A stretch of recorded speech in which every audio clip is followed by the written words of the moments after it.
So you've found yourself at Jack's Alt Stays and it's time to set up the wood-fired hot tub. Here's a step-by-step guide on how to get it heated up. Firstly, let's take a look at the hot tub itself. This is the insulated cover which is used to keep in the warmth of the water.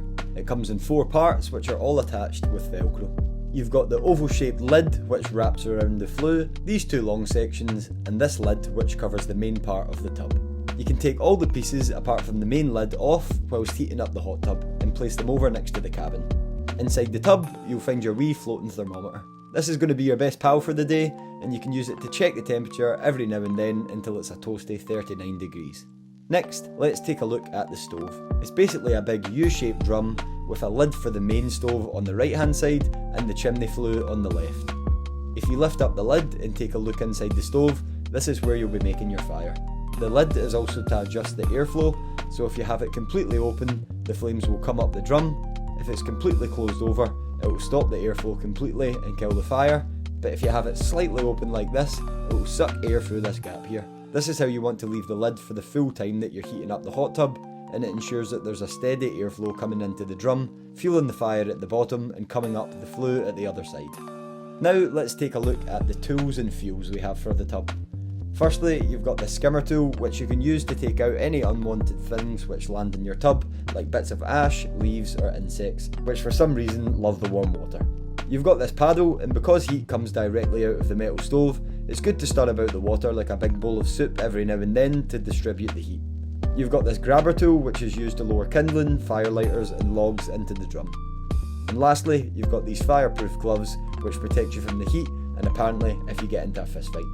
In the storage chest, you'll find a lighter and all the fuel that you'll need. You've got these eco fire lighters, which are very flammable, and the small bits of kindling. These are used to get the fire going. In this video, I'm using coffee logs, but you'll have wood briquettes, which are made from waste sawdust and are the main fuel for heating up your hot tub. Before you start the fire, make sure your water is filled up to the minimum fill line, and if it isn't, you can top it up with the hose. To start, lay a small handful of kindling, probably about 10 pieces, along the bottom of the drum. You can use the grabber tool to do this if you've not got the benefit of long arms like me. Next, evenly spread 3 fire lighters amongst the kindling. Place another fire lighter onto your grabber tool and light it. Use that fire lighter to light the other ones within the stove, and make sure to keep a couple of them over to the right hand side, as this is where the airflow is coming in and it will drag the fire across your kindling. After that, carefully add another small handful of kindling on the top. At this point you should put the lid back on, allowing it to be open enough for the airflow, and give it about 2 minutes to take flame. Once the flame is established, open the stove and with the grabber tool, carefully lower 1 briquette at a time onto the fire until you've added 4 briquette pieces. Being careful not to drop it into the water, because trust me, it's happened before.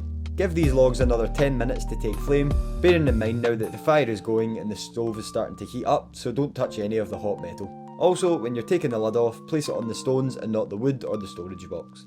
After the 10-minute mark, it's time to add more logs. The trick here is little and often, but don't be shy. Add 4 more briquette pieces to your fire and place the lid back on the stove. At this point, you'll have added a total of 8 pieces and your hot tub heat up will be off to a flying start. You may also wish to put some parts of the insulated cover back on now, as it helps to hold in the heat for a faster heating time. But please don't put the oval shaped section of the cover back on when the fire is going or the flue is still hot, as it will melt. Exhibit A shown on screen.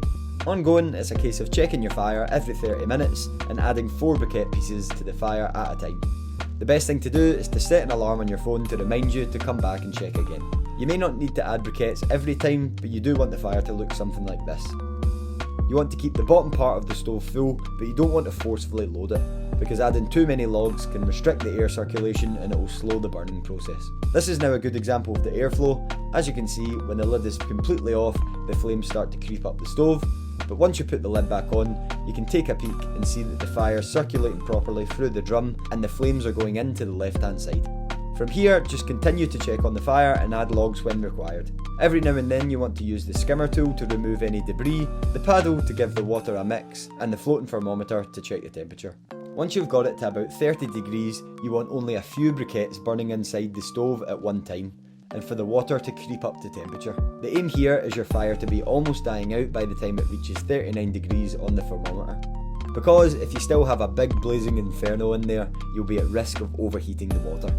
Put it this way, it's easier to add in a little bit more fuel than to cool down a roasting hot tub. Depending on how cold it is outside, the overall heat up time may vary.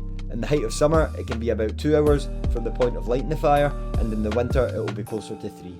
But once you've got it to a nice temperature, all that's left to do now is to enjoy. Cheers.